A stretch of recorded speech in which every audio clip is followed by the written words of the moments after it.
Okay, I'll call the meeting to order. This meeting is being live streamed and recorded and will be available on the Township's YouTube page. Notice is hereby provided that under the authority of the Municipal Act 2001 and in accordance with Municipal Freedom of Information and Protection of Privacy Act, that all information attained is considered part of the public record. Can I get a motion to adopt the agenda, please? Councillor Milligan, Councillor Land, all in favor? That's carried. Thank you. Is anyone signed up for the open forum? Brandy? This is what we call our 3-minute deputation period. Nobody is registered for that. So we'll move on to item 6.1. Under presentations, John Murphy of DFA Infrastructure International Incorporated. This is in regard to the Township of Stone Mills 2024 Development Charges Background Study and Bylaw. The recommendation is that the presentation be received for information. Can I get that on the floor, please? Councillor Woodcock and Deputy Reeve Davison.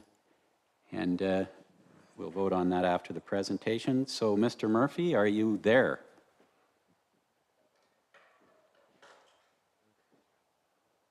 I am here. No, I'm muted. Yeah, whenever you're ready, sir, the floor is yours. All right. Well, good evening, Mr. Mayor, Reeve, I guess. My name is John Murphy. I'm from DFA Infrastructure.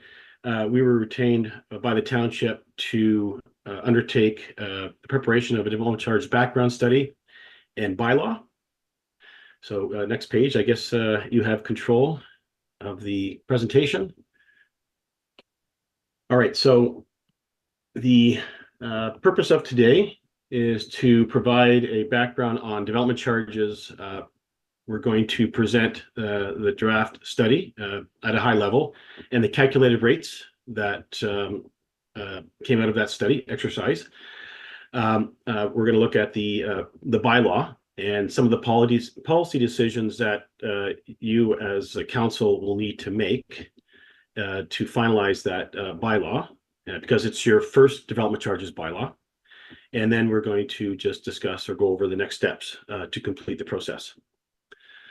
So development charges are the fees that are imposed against new growth to pay for the capital costs that is necessary to support that growth. As we all, I'm sure everyone has heard, the principle of growth pays for growth, or as the development community likes to say, that growth pays its fair share. In essence, the principle really states that the existing taxpayers and ratepayers should not pay for the cost incurred required to service that anticipated new growth. Now, what's important to note is that development charges don't pay for the replacement of those assets. That's on the back of the taxpayers or ratepayers, and the funds are not used or cannot be used to pay for any of the operating costs. Next page. So the municipalities are granted the authority to impose a development charge, or to impose a development charge, or to recover the cost related to growth under the Development Charges Act, which is a very prescriptive piece of legislation that we followed. Now, the Act requires that a number of steps be undertaken.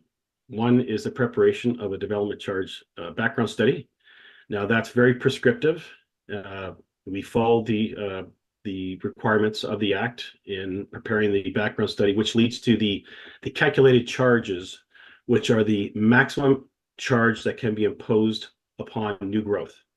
Council may choose to reduce that charge, but that's a policy decision that you will make.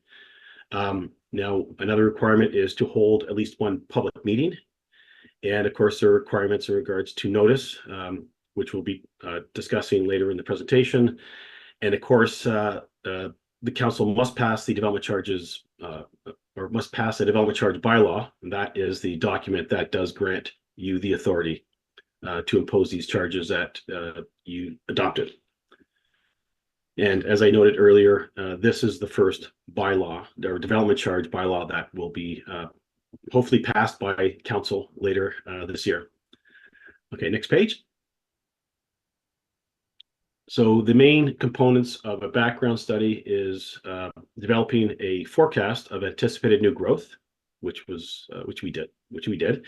Um, Now this is something different. It's called historic service levels. Now some services, um, there's a requirement to calculate a maximum, I guess, the maximum capital cost that can be incurred to support new growth. And it pretty much says that a council could not provide a level of service to the new growth that's higher than the level of service provided to existing development. I guess it's the average level of service over the past 15 years. And only certain services are required to have that step taken. And I think fire services, because of the expansion of the fire hall, causes the capital cost to exceed that level. And we'll talk about that and what the implications are. And of course, the capital program, and these are the capital costs that are required to support the anticipated new growth. All right, next slide. So there are 20 services that are identified in the Development Charges Act, in which development charges can be imposed. Now, when we went through the different capital projects and capital expenditures that will be, or I guess, considered to be undertaken over the next 10 years, these 7 service areas were identified to have those capital costs. So although there are other services that are eligible, there were no capital costs identified that would have a growth component in them. Next slide. So what we have here, and I'll go to my presentation because I can't see the numbers, they're quite small. So this is the growth forecast, which, and I guess we looked at the county's growth analysis and urban land needs report. We also looked at Stats Canada in regards to growth, in regards to population, residential population, and employment growth. Now, with employment growth, that needs to be converted to a square meter. And we identified, I think it's Stats Canada, the floor area per employee. So we were able to convert the employment growth into an anticipated growth in square meters of non-residential new development or new floor area. Okay, next slide. So this is the chart which identifies the historic service level and the maximum amount that can be recovered for each service based on the average level of service over the previous 15 years. Now, as you can see, fire services, there is a, well, it's 1.4 million, and you'll see, I think in the next slide, that which the capital costs which are eligible for recovery through development charges exceeds that service level cap. Next slide. So we're going to start the next several slides. It sort of slowly dissects the capital costs and what's eligible and what's ineligible for recovery through development charges. So these are the capital costs, the gross capital costs, the entire capital costs related to projects, which include studies that were identified over the next 10 years to be undertaken, which have a growth component. And you're looking at about $5.7 million in capital works that have a growth component. So the next slide. So here we have the different deductions, if you will.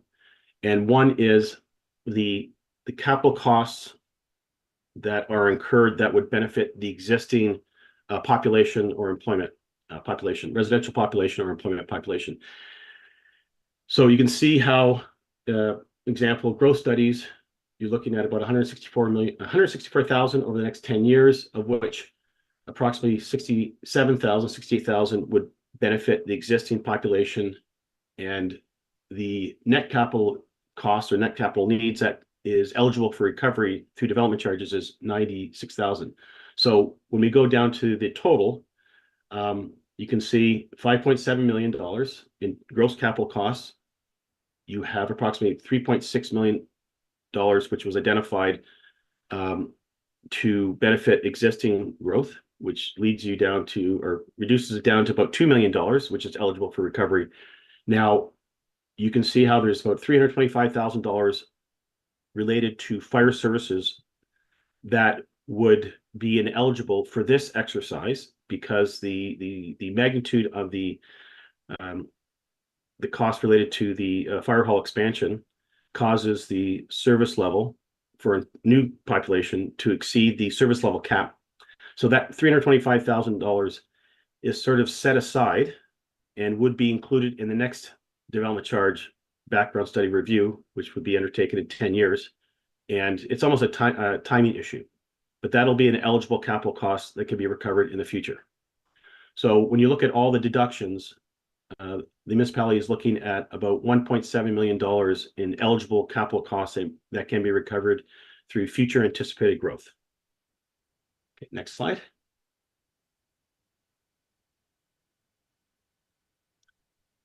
So what we have here is an allocation of that $1.7 million between residential and non-residential growth.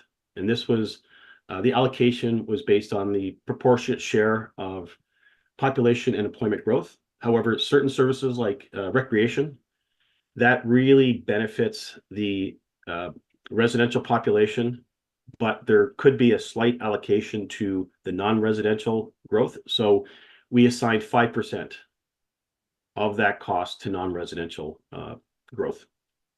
And that's the standard practice among studies. Next slide. So what we've done here, now we've calculated what the cost is per capita for residential and per square meter for non-residential. And so what we have is to recover the 1.4 million for from the residential growth, we're looking at about $1,900 per capita. And when we look at the non-residential development charge, you're looking at around $300,000 was allocated to non-residential growth. When divided by the anticipated square meters, new square meters over the next 10 years, you're looking at a charge of $22.72 per square meter. Next slide. So now what we have to do is calculate the residential development charge based on the development type, and that's based on the PPU, or the persons per unit factor for those different development types.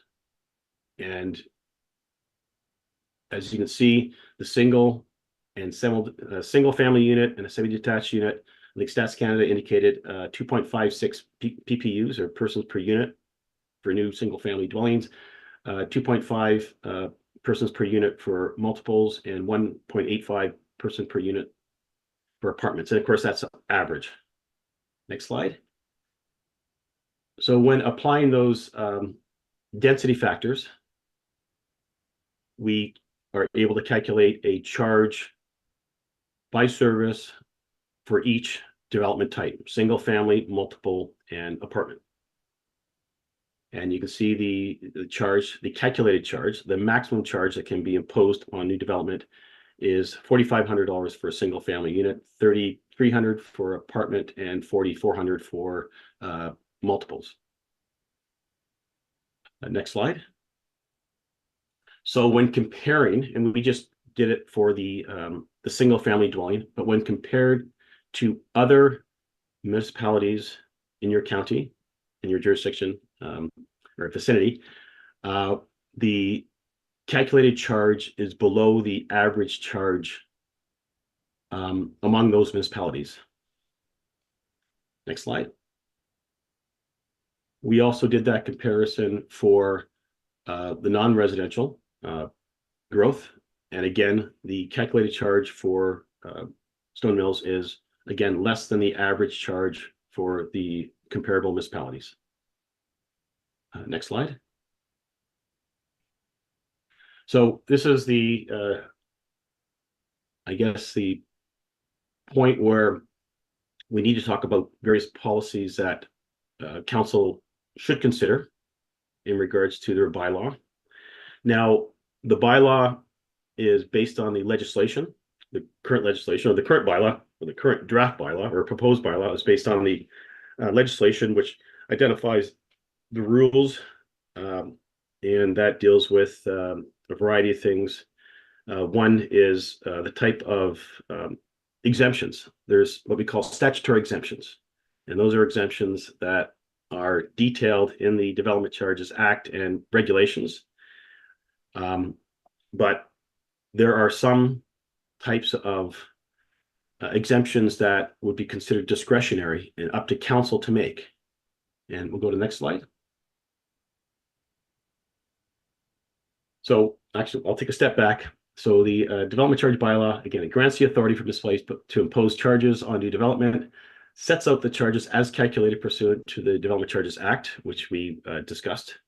And again, council needs to be reminded that is the maximum charge, and consideration could be given to discounting or reduction of those charges should council see fit. The bylaw also presents the rules for imposing the charges, including the types of development to be exempt from the charge, whether charges are discounted or phased in. Now, some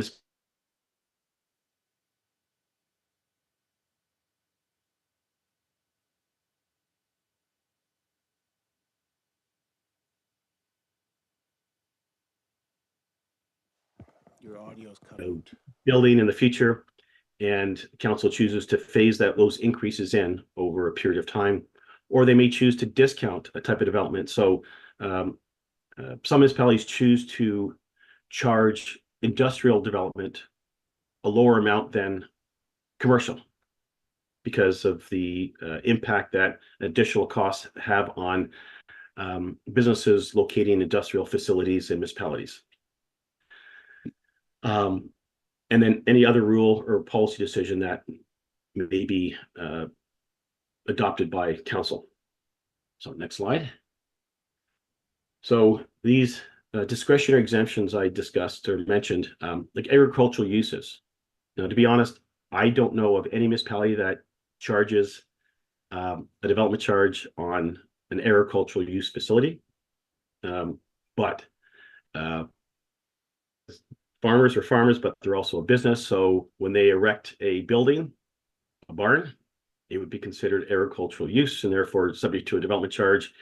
And most, as I said, as far as I know, all municipalities exempt agricultural use buildings.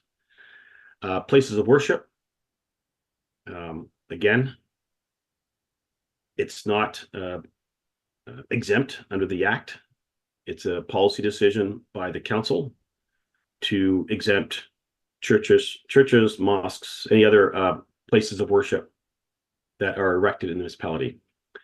Public hospitals, although it looks like it should be exempt, some, I guess, depends on the Act, but some public hospitals, if there's nothing in any other piece of legislation that specifically says that they shall not be charged development charges, then they would be charged unless it's spelled out in the development charges bylaw. Again, even temporary buildings and structures. So if a business wants to set up I'm trying to think, a fabric covered structure to keep the weather off, let's say Walmart for their seasonal goods, they'd be subject to a development charge. And some municipalities indicate if it's a temporary building, and there'll be rules around that as to how long it could stay up and it must be removed. Again, these are decisions by council as to whether they are going to grant relief or exemption for these types of structures. And of course, even a structure ancillary to residential uses, it sort of needs to be spelled out in the bylaw. So someone who wants to put a garage up, even though it's a residential use, it kind of falls in the gray area. It's not a residential development, but it's also not a non-residential use. So there needs to be that sort of clarity provided in the bylaw. Now, next, the redevelopment credits. Now, this is something that isn't provided in the act, but case law does require a municipality to give consideration for the redevelopment of of lands, i.e., you have a building, a single-family dwelling that gets demolished, or let's say it gets burnt down, destroyed by fire, and someone applies for a building permit to rebuild that single family, they'd be subject to a charge. But the case law indicates that consideration must be given by the municipality in regards to giving consideration for relief. And so what most municipalities do is they allow for an individual to redevelop or rebuild that property within a certain period of time. And some have 2 years, some have 5 years, some have 10 years. Also, conversion, when a factory, an old factory gets converted to apartment units. Same thing, consideration is given to the existing use, and that credit is applied to reducing or eliminating the development charge that would be otherwise payable under the bylaw. And again, we talked about also phasing in, discounting.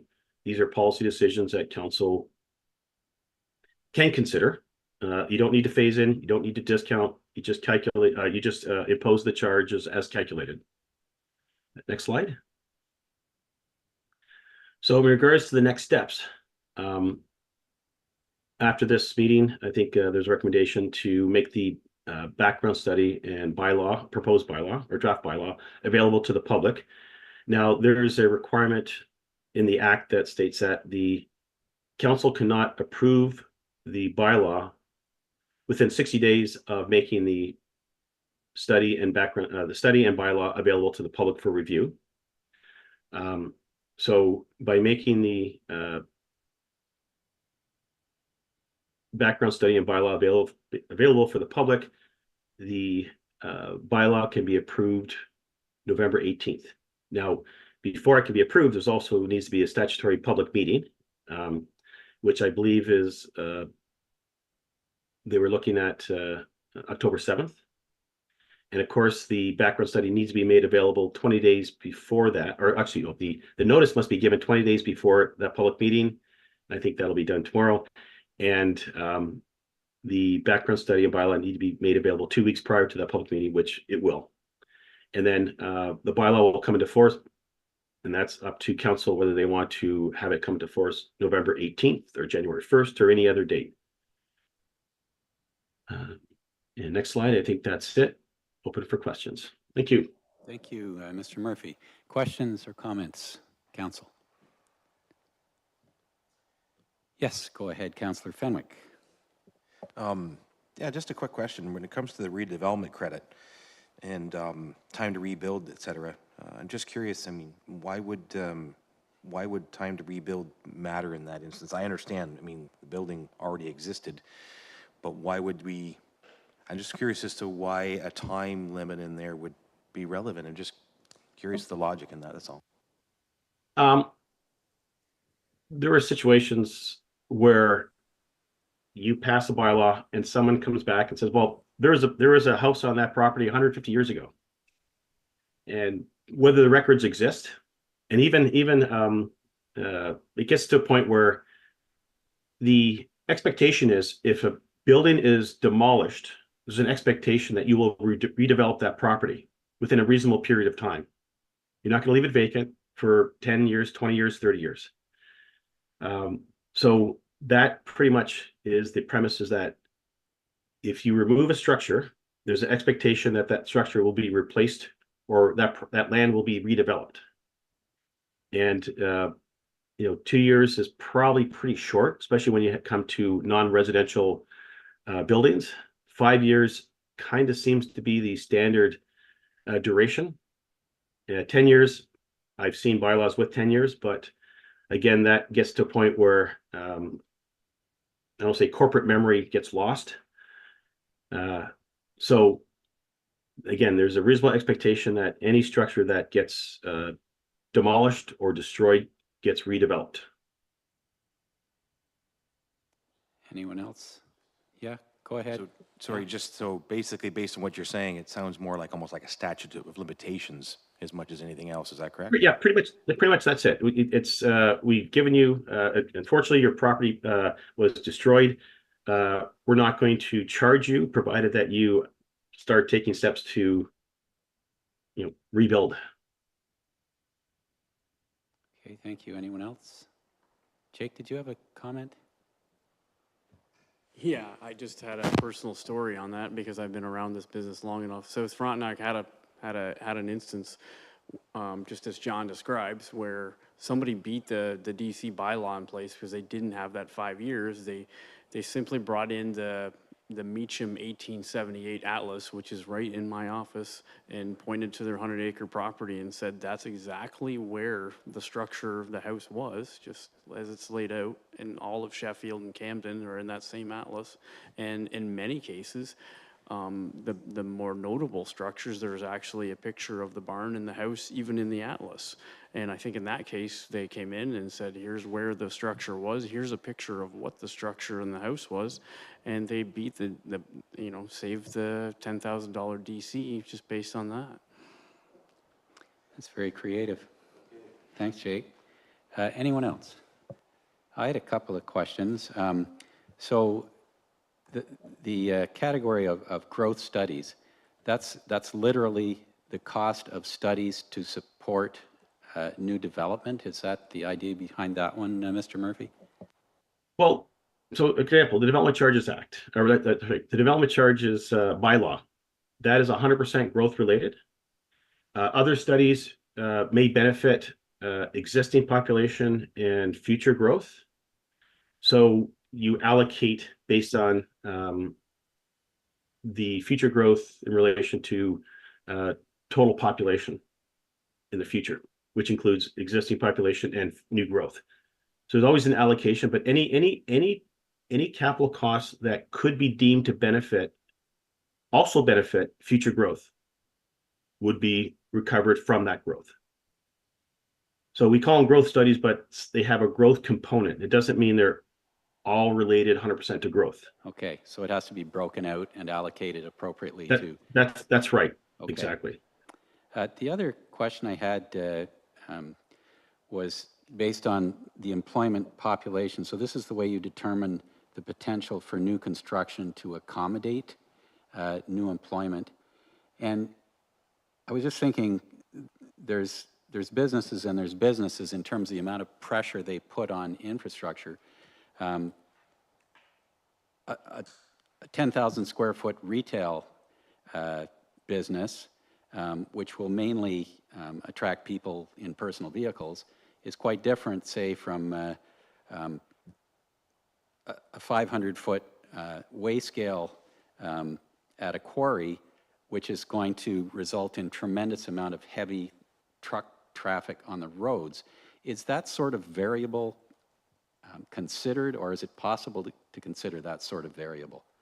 Well, when Stats Canada looks at anticipated growth, they look at residential and employment. And I don't know the steps they take, but they project employment growth in the municipality, and they do break it out between institutional, commercial, and industrial. And then each of those growth components are assigned a GFA, a gross floor area per employee, based on an average study as to how much gross floor area is required for an commercial employee or an industrial employee or an employee who works for an institution. And so usually there's more square feet in regards to an industrial employee. Again, it's they're not looking at they don't differentiate between industries, but if it's an industrial activity. They assign an average gross floor area per employee. So you have warehouses that may not have a lot of use for water or wastewater, but they sure have a lot of use for roads. And and there's some industries that have a lot of use for water and wastewater, like a packaging or a winery, I should say. So it's sort of an average. Yeah, I understand that. I was thinking more of extraction type industries, which can function essentially without a building at all and with very few employees. But the example I gave, we have a potential for a quarry. It's zoned for a quarry. It's never been opened, not far from the building we're sitting in. If it were to open, it would require nothing more than dynamite, loaders, and trucks. Yeah. And it would pound our roads pretty hard, mostly county roads, but that's neither here nor there. We're all paying taxes in the same county. And I'm just wondered how something that specific and that demanding on infrastructure would really be captured by whatever formulas are used for development charges. It wouldn't be captured under the Development Charges Act. It's because it doesn't differentiate between the types of industrial businesses. So I don't know if there's another mechanism out there that, when prior to the approval of a quarry, how a municipality could protect itself from the excessive use of roads by heavy trucks. Okay, so it'd be under a different sort of protocol then. That's fine. That answers my question. Any other questions for Mr. Murphy at this stage?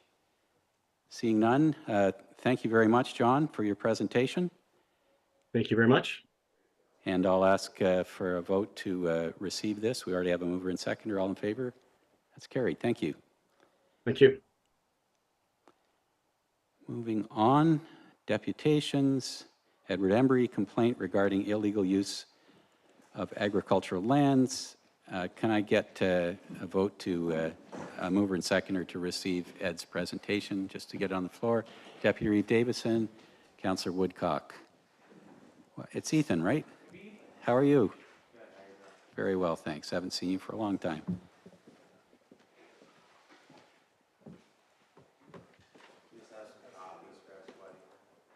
Yeah.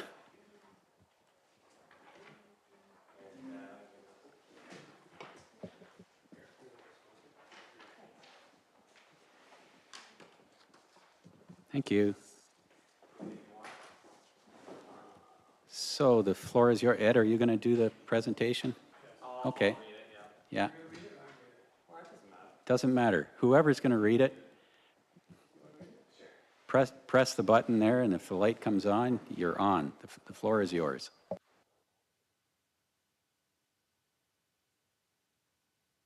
Fancy. Okay, just for some background, I'm Ethan, my father Edward. I am the 4th generation farmer in Newburgh on Embry Road.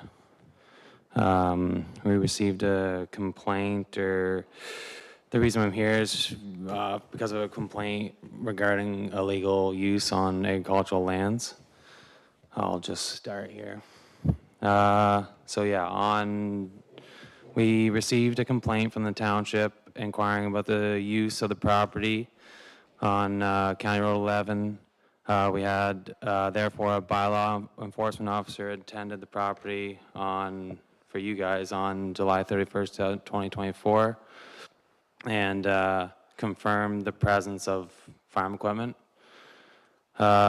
We were pretty discouraged by the details of the letter we received. One, because to provide some more background information, about 6 years ago, I started kind of buying and selling some farm equipment on the side. It's definitely not a primary operation of our farm. So there was no signs on that equipment on the corner stating that any of those items were indeed for sale.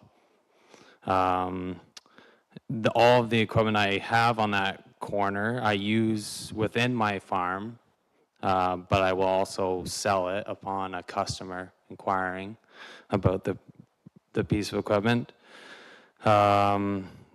The letter on August 6th states, based on aerial imagery, the subject property appears to be undeveloped and used exclusively for farming purposes. And yes, that's the case. We use it for farming purposes. Ethan Embry, rent the property exclusively from my father, Edward Embry.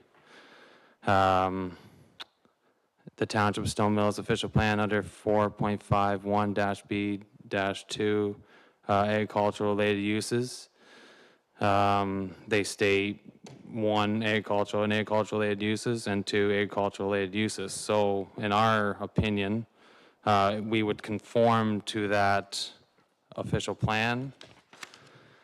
The rural designation is intended to maintain the natural and scenic qualities of the township by preserving the rural character and lifestyle.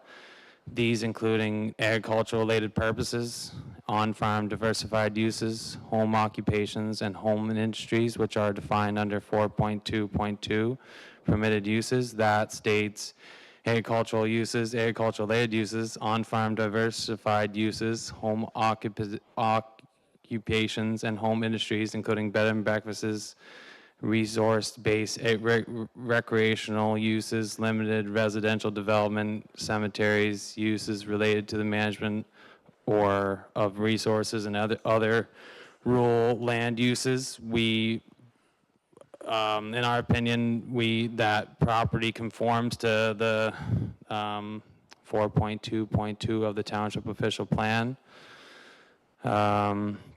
Number 7, the use of the property is clearly an on-farm diversified use, which runs parallel to my farm operations. The words shall not hinder, 4.2.3E, are important words to establish the use related to the property in question. This is defined within the Township of Stone Mills official plan as the following.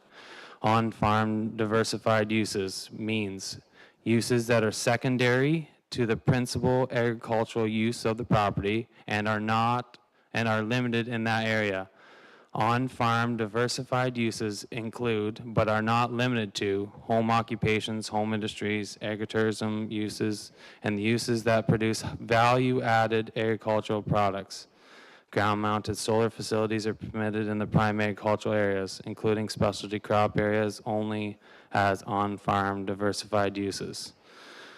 Policies for agricultural uses within the rural designation, on-farm diversified uses, agricultural, tourism uses, and agricultural related to uses permitted shall not be compatible with and shall not hinder surrounding agricultural operations.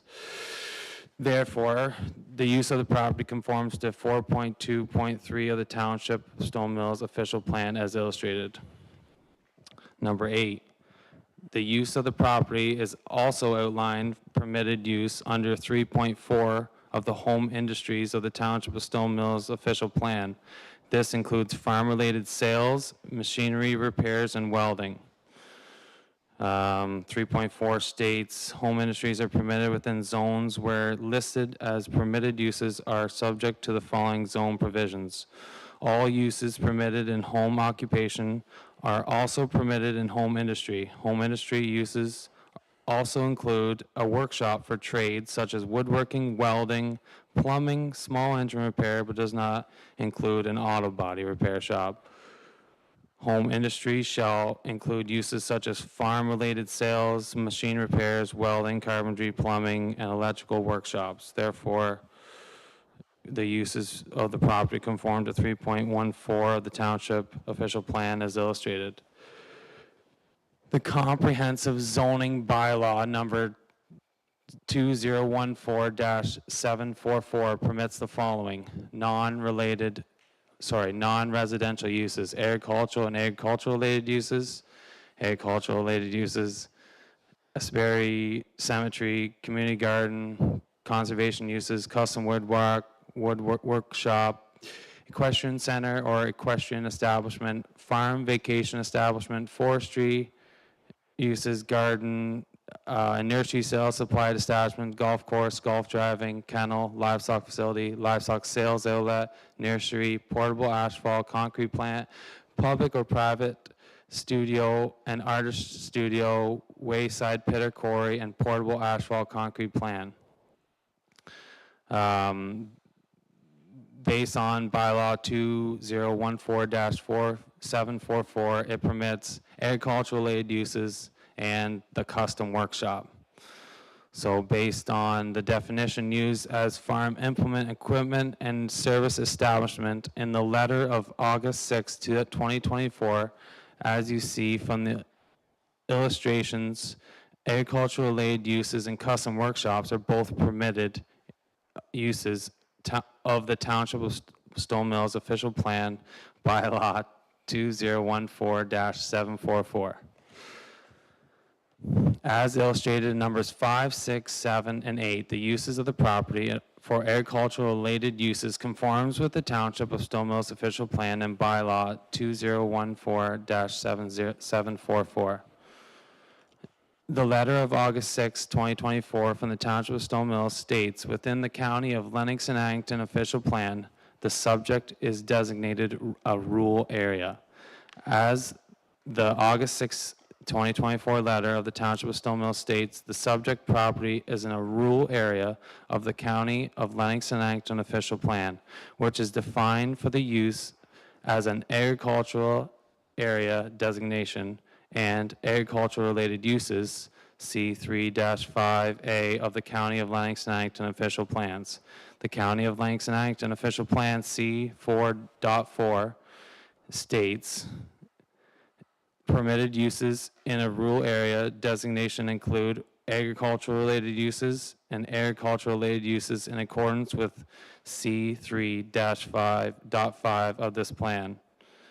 That states, for the purposes of the official plan, agriculture-related uses are those farm-related commercial and farm-related industrial uses that are directly related to the farming operations in the area, support agriculture, benefit from being in close proximity to farm operations, and provide direct products and/or services to farm operations as a primary activity.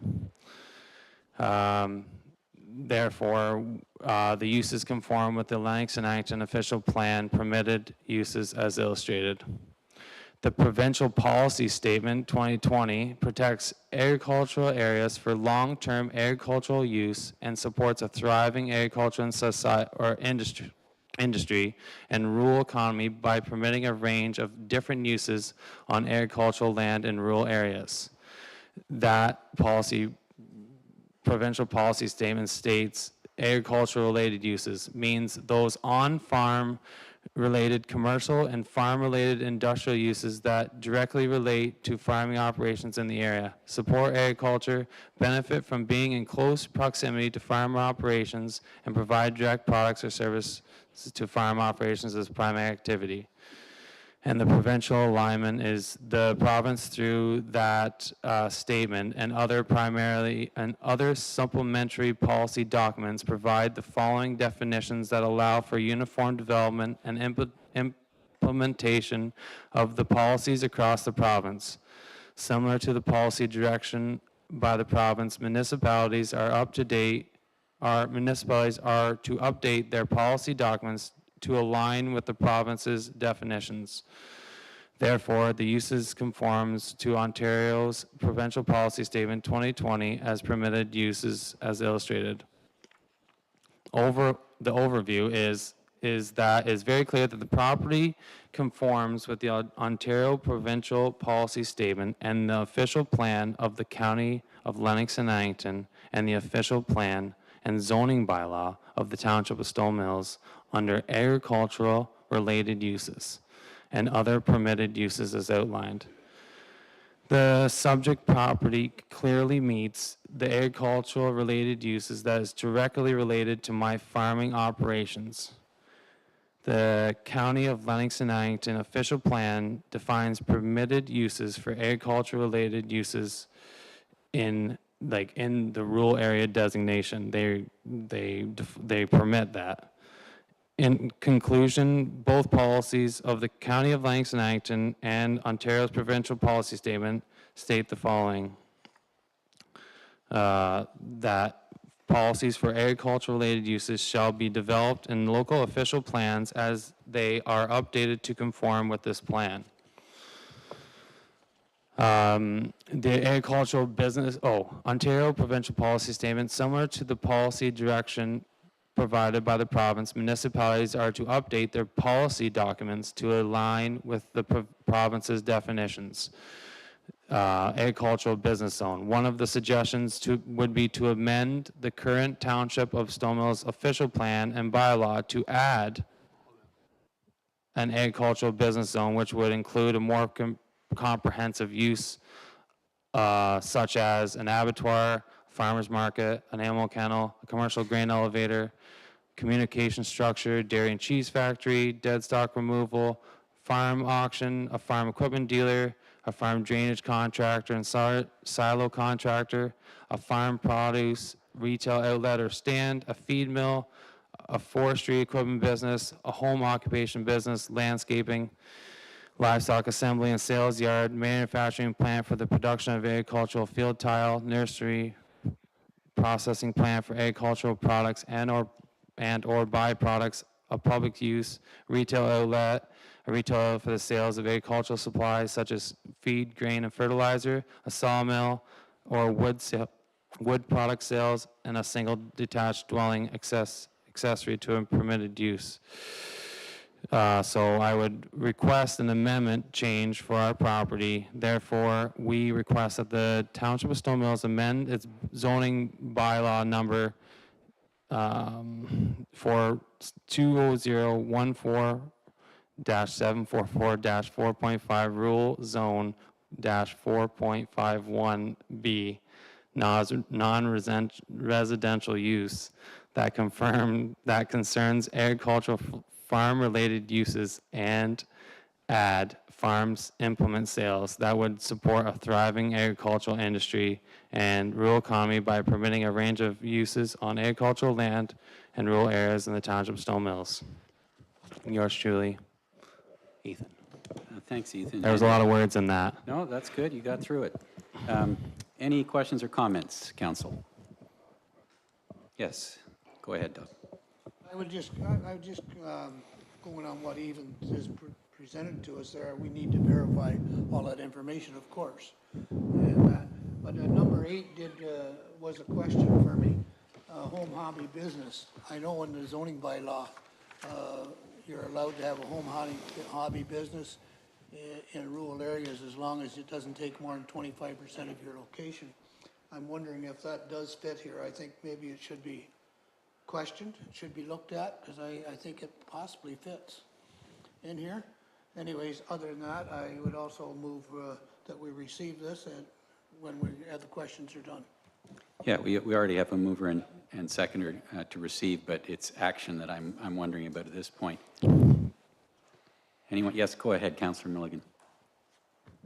I didn't realize we already had a motion to accept, but I was just going to suggest we have staff come back with a report. That's a lot of information. Yes, can we append that to the motion to receive, Brandy, or would you want that as a separate motion? Through you, Reeve-wise, because this is a bylaw enforcement matter and planning staff, it's my understanding, have not been contacted by the property owners.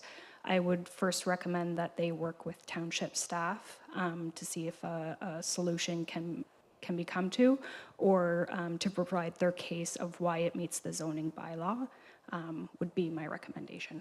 Would that conform to your intentions, Councillor Milligan? Okay, so can that be part of our motion to receive the report, or do you want that separate? Through you, Reeve-wise, we can amend the motion that council receive the deputation from Edward Embry and Ethan Embry, and that staff be directed to Contact them in regard to their complaint. Okay. Okay, and we did get a mover and seconder, didn't we? Okay, everyone comfortable with that? Is that agreeable to you fellas? That, So what's the non, yeah, so we're gonna have someone from the township come out? Is that my understanding? Well, to start So, working with yeah. you from the planning Okay. department, yeah, Okay. yeah. I mean, we can't amend a bylaw here at the same time you're No, pursuing a no, no, delegation. no, but you, yeah, okay. So township staff will be in touch, and they'll go over your concerns and come to some, I hope, mutually agreeable solution. Okay. All right? All in favor is that? That's carried. Thanks very much.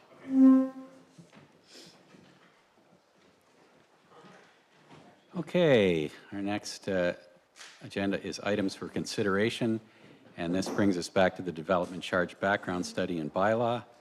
And the recommendation is that council receive the information report and that council authorize staff to provide notice to the public that a public meeting will be held October 7th, 2024 regarding the proposed development charges bylaw, and that the draft development charges bylaw be brought to the November 18th, 2024 council meeting for potential adoption. Can I get a mover, Councillor Milligan and Councillor McDonald? And Jake, were you going to address this one? Chief Building Official Detler.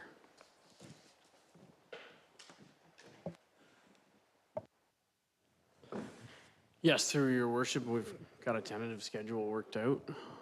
And I just want to thank Kathleen, who just left after the presentation made by John Murphy. She worked from the council, from the townships, kind of as the point person between DFA and the municipality. And there was, producing a study like this doesn't happen overnight. It's been ongoing since 2023, and I just want to recognize and thank her for her hard work. It's not a small undertaking. Getting to the finish line with a report like this. Thanks, Jake. Any questions or comments on this issue at the moment? Councillor Land, go ahead. Just a couple of questions. On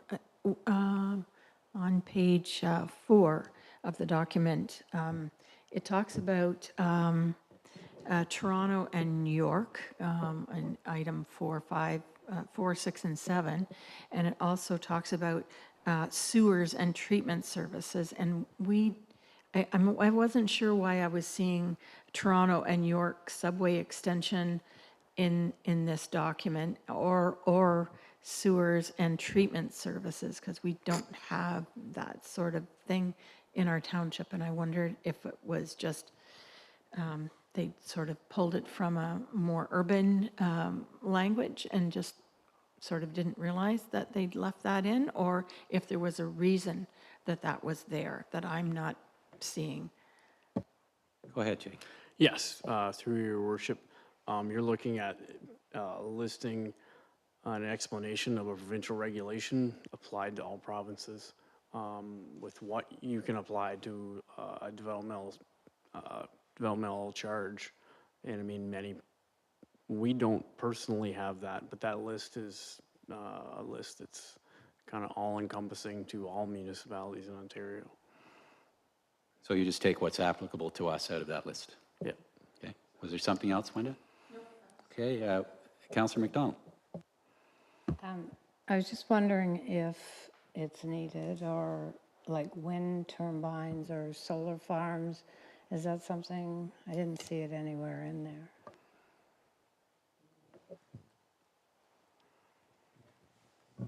Go ahead, Jake. Yes, through you, Reeve Weiss.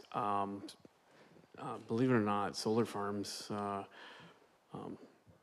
generally speaking, the actual solar panels, and the structures they're sitting on are exempt from the building code. So I don't issue permits for solar panels on these huge solar farms. So there wouldn't be any, point. Typically DCs are applied when the building applications come in, and in that case, there's no building applications. They simply get to work as per their permissions and agreements, not only with the municipality, but with the province and the IESO, that sort of thing. So You're absolutely right. In the case of a new solar farm, which could happen in the next 10 years, that would put a huge stress on the roadways around here. But that generally, having gone through a process like that before, there is opportunity for us to get paid yearly through other means, generally agreements with the municipality. And I'm not sure if you're aware, but we do have an ongoing agreement that addressed that with Blue Earth when they were approved in roughly 2018, Councillor McDonald. Yeah, part of the stress on the infrastructure, it's mostly during construction, obviously. Part of the community vibrancy agreement is to retroactively cover some of that. Anyone else? Okay, so we've got a public meeting then, assuming everyone votes in favor of this for the 7th, and a discussion of the potential adoption on November 18th. And I hope we'll all think carefully about this, because this is a major change to how we operate around here. Some of our neighbors have development charges and some don't. It puts a slight damper on development. On the other hand, we can't have development without funding the pressures on our infrastructure. So personally, I think this is something that I'm going to really consider approving, but I haven't made up my mind yet. But I hope we'll all think about that in the next couple of months. Yes, Councillor Davison. Deputy Reeve. October 7th is a regular council meeting. Should this not be we're going to hold this at a different time than a regular council meeting? That's what we've got as a public meeting. It would be ahead of council, I'm assuming. Brandy, were you thinking about a time for this? So through you, Reeve-wise, under the new procedural bylaw, public meetings are held within regular council. So the public meeting will be held within regular council after it will be item 4 after confirmation of the agenda. And you're thinking it's potentially going to take up too much time, Doug? I was thinking that it might require, to do a good job, it might require more time than a few minutes in a regular session. Yes, Councillor Fenwick? Start earlier or not. Yeah, go ahead, Rob. We've had issues before where it went into overtime and we just did a second one. I mean, is that a possibility? We could just do that, and if it seems it needs more attention, we could schedule that at that point. Is that an option? Of course. Yeah. If we've got I would suggest a room full of developers and possibly people who are thinking of building a house themselves. When they get wind of this, they'll have objections and concerns. I suspect the concerns will all be pretty much the same. It'll be, this adds costs and it inhibits development.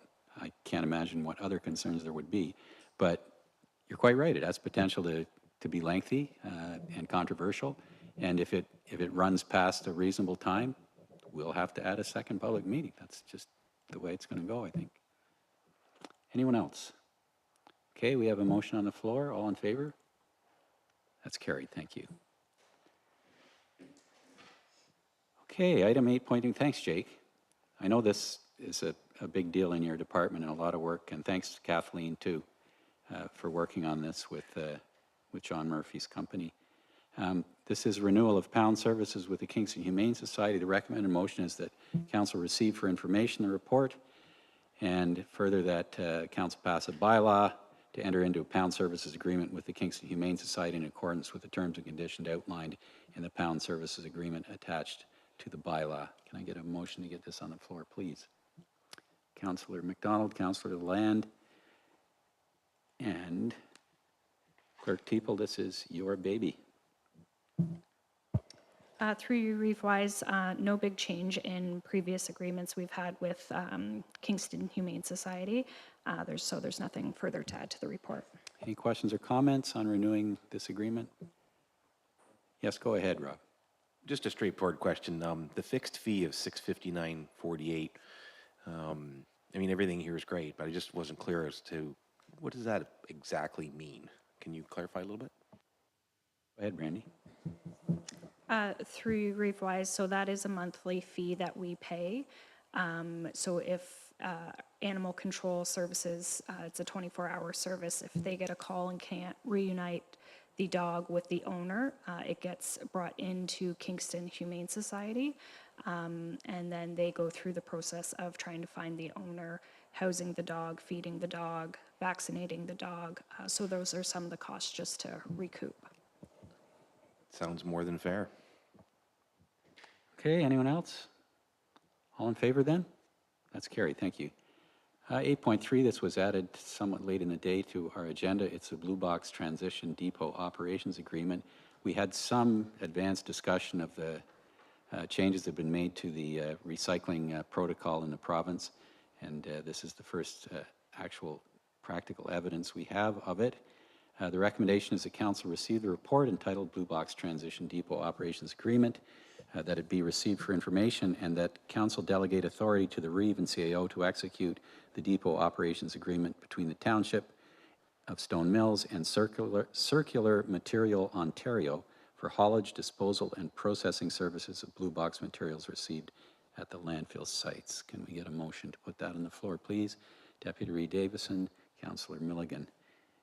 And this report was prepared by Ian Veris, our road supervisor. I guess Ian's not with us this evening. Do you want to address this one, Jason? Through you, Revise, this is just, as you said, a continuation of the process that was started some time ago through the motions to engage with circular materials and to adopt the new methods of collection. So this is just very specifically saying that we are going to still operate our depot sites, and that circular materials will come to those locations to collect them. And so the motion that we had from the previous discussion was specifically opting out of depot collection.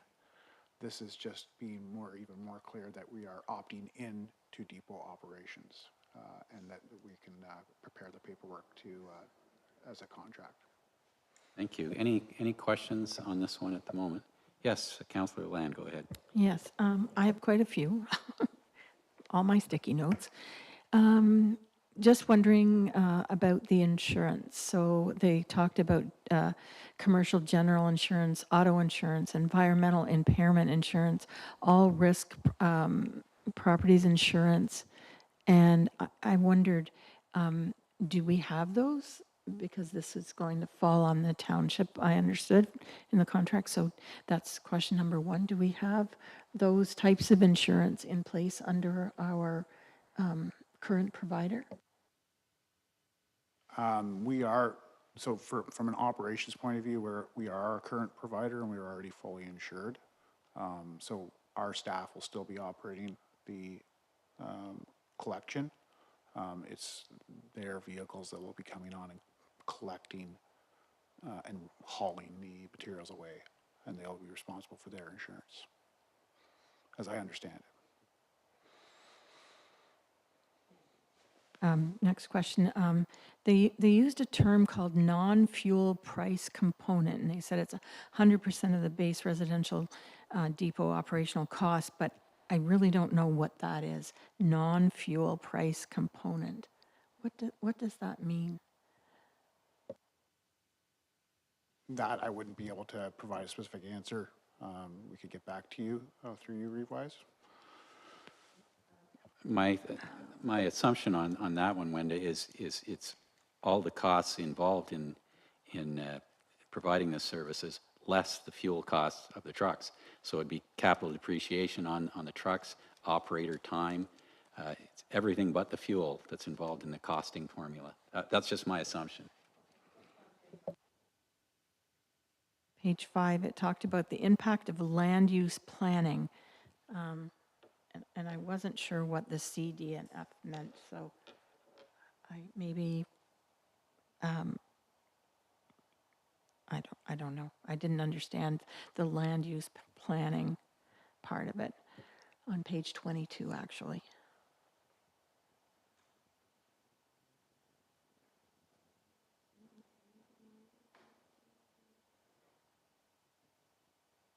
Which item was that on 22, Wenda? C, D, and F.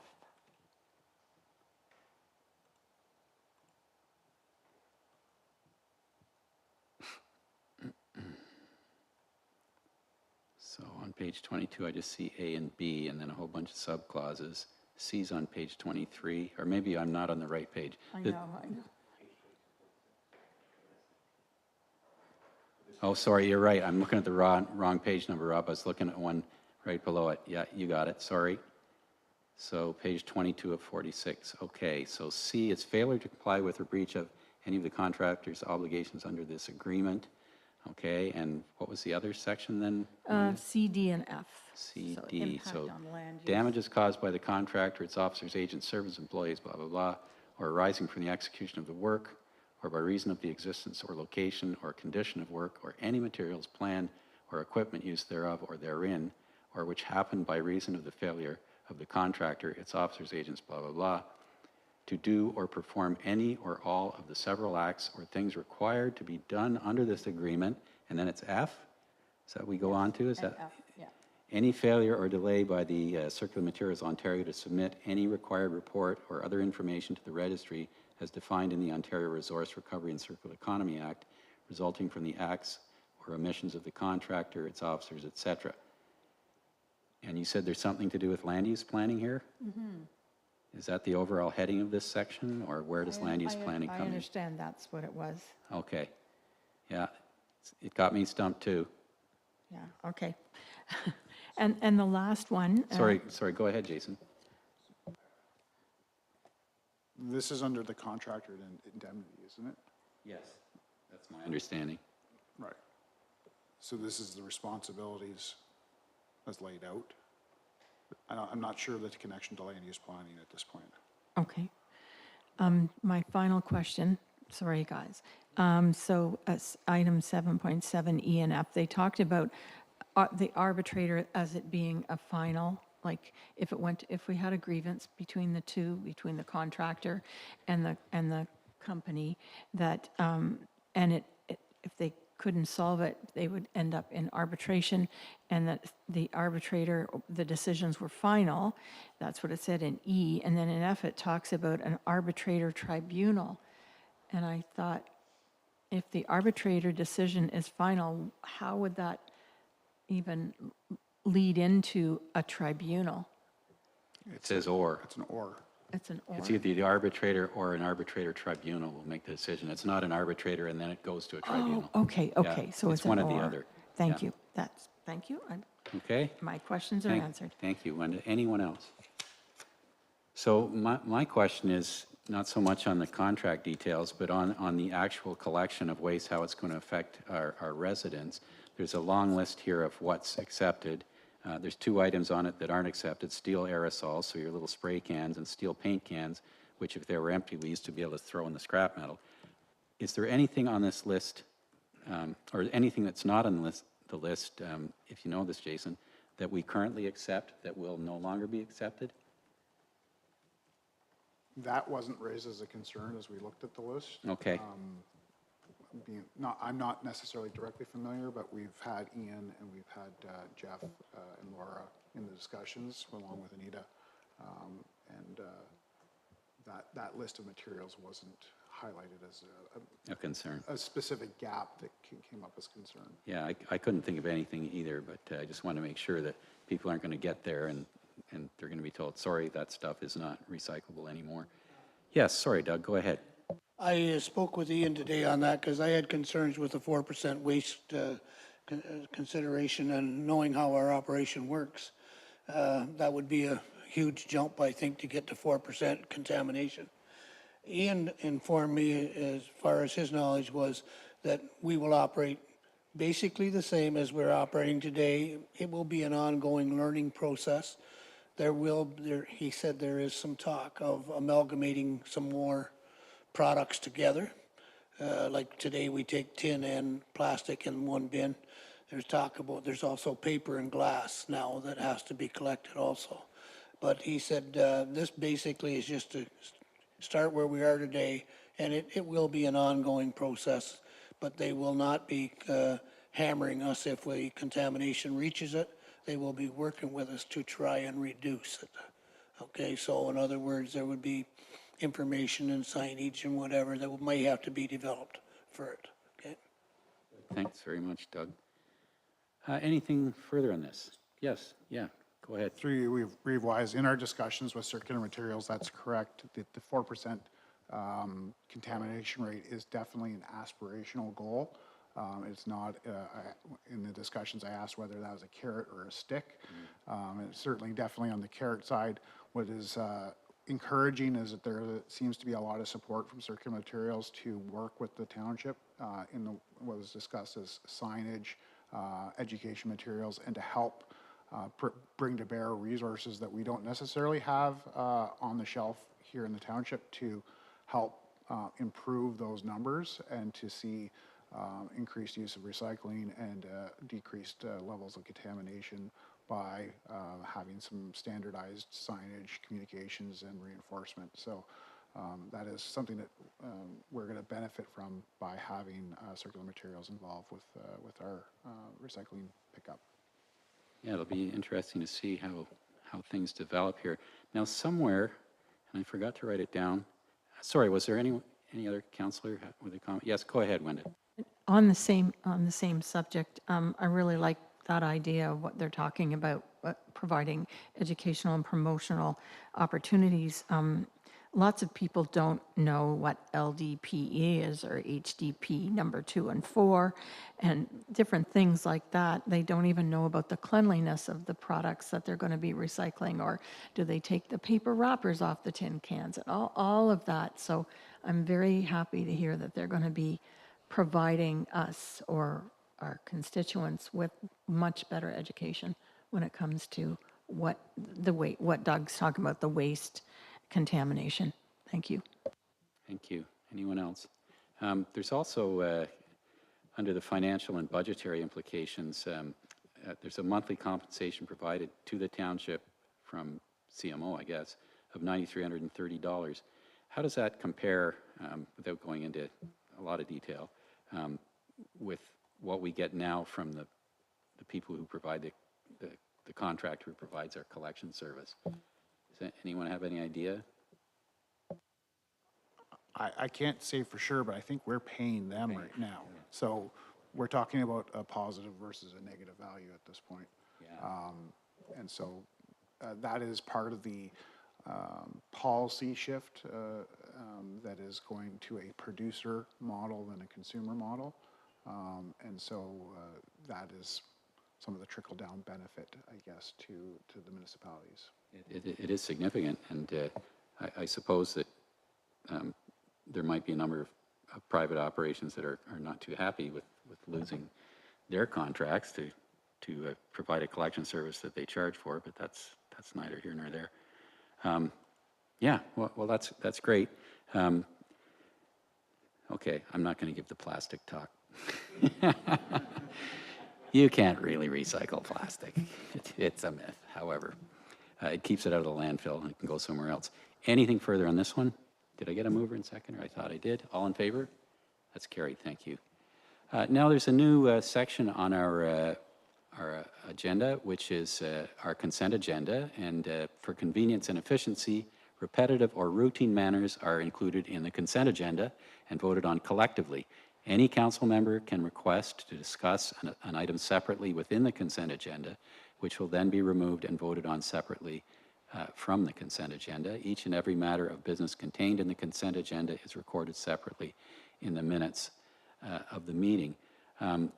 So, Randy, we were talking about how to handle this initially. Should we ask initially if anyone wants to pull something? Okay, well, let's do that. Is there any particular item in the consent agenda that someone wishes to address separately?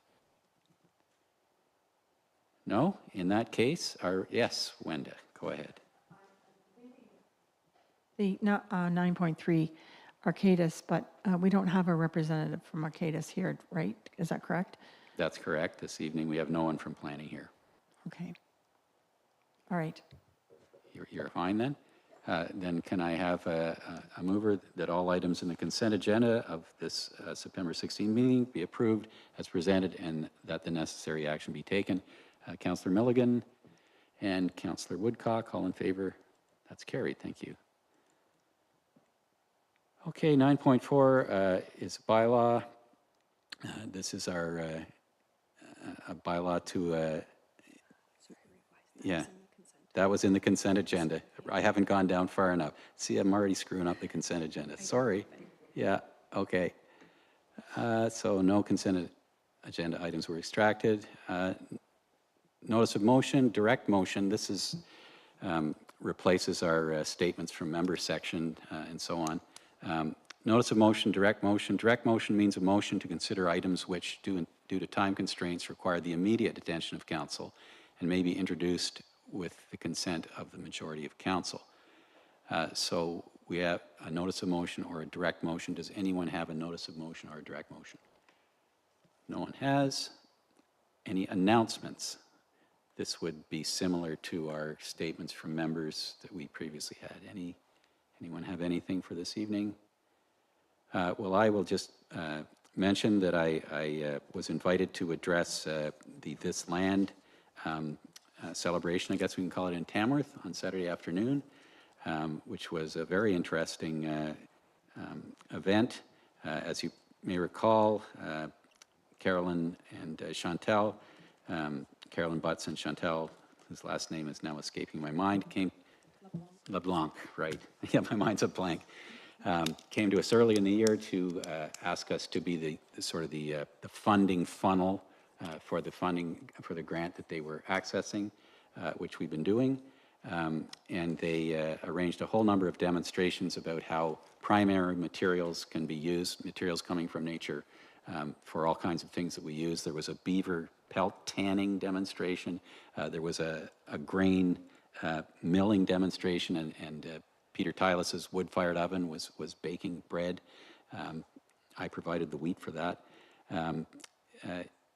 And so I just addressed and welcomed everyone. I couldn't stay for the whole afternoon. My understanding is the turnout was 300 or 400 people, which I think they were a little disappointed with. They had hoped to see maybe double that, but you know, everyone has their hopes. But from people who attended, they found it very interesting. So I hope they will try to do something like this again, because people who take the initiative to do things that are community focused deserve our support. So that's all I had. There's no closed meeting this evening. I just need someone to move a confirmation of this meeting. Councillor Lalande, Councillor Fenwick, all in favor? That's carried. And a motion to adjourn, please. Councillor Woodcock and Councillor McDonald, all in favor? That's carried. Thank you.